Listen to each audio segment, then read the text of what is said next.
reading Proverbs 16 out of the NIV.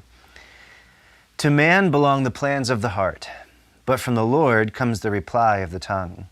All a man's ways seem innocent to him, but motives are weighed by the Lord. Commit to the Lord whatever you do, and your plans will succeed. The Lord works out everything for his own ends, even the wicked for a day of disaster.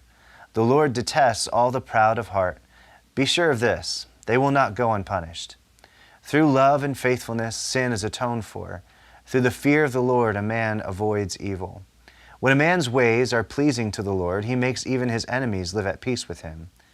Better a little with righteousness than much gain with injustice. In his heart a man plans his course, but the Lord determines his steps. The lips of a king speak as an oracle, and his mouth should not betray justice.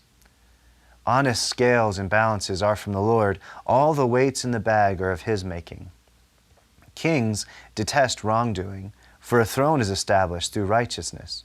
Kings take pleasure in honest lips. They value a man who speaks the truth. A king's wrath is a messenger of death, but a wise man will appease it. When a king's face brightens, it means life. His favor is like a rain cloud in spring. How much better to get wisdom than gold, to choose understanding rather than silver. The highway of the upright avoids evil. He who guards his way guards his life. Pride goes before destruction, a haughty spirit before a fall.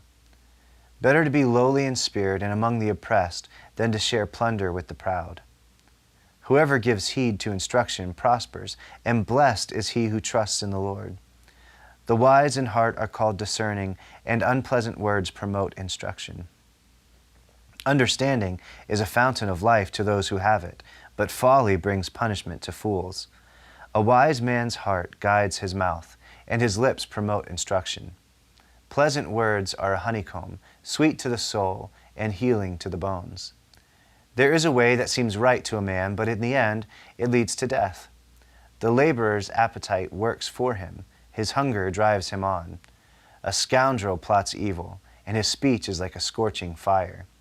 A perverse man stirs up dissension, and a gossip separates close friends. A violent man entices his neighbor and leads him down a path that is not good. He who winks with his eye is plotting perversity. He who purses his lips is bent on evil. Gray hair is a crown of splendor. It is attained by a righteous life.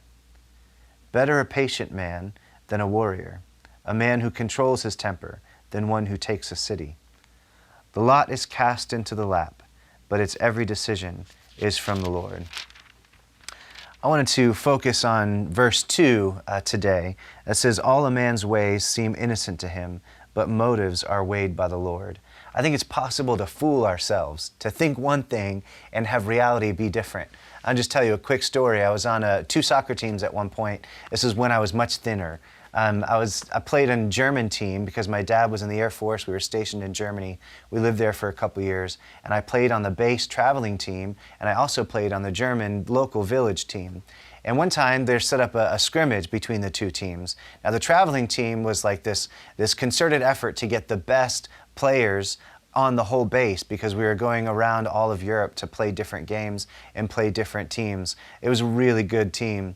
I was only on it, I think, because the coach worked for my dad, so I wasn't great. I was the worst on the team for sure. But there was a German team that I played with, and in this scrimmage, the Germans, they just knew they were going to win because they didn't ask me, but the only thing they asked me is like, do you think we're going to win 10-0, or do you think we're going to win like 12-0? They just knew that they were much better soccer players than the Americans because they were German. Their understanding of themselves was based on past and history and their heritage and the fact that they've been playing soccer since they were little kids. Now the game came and the American team trounced them. I mean, it wasn't even close. It was embarrassing for the Germans. And in the first half, they were all cocky and arrogant, but the second half, they were all embarrassed. And I think it's possible to have this misunderstanding of who you really are and what's going on the inside. And so we pray together, search us and know our hearts, O God. See if there's any unclean way in us, because I don't know me like God knows me. And here's my question for you. Is that a comforting thought to you, that God knows your ways better than you know your ways? What makes that uncomfortable and what makes that comforting for you, that God knows you better than you know yourself. Have a great day.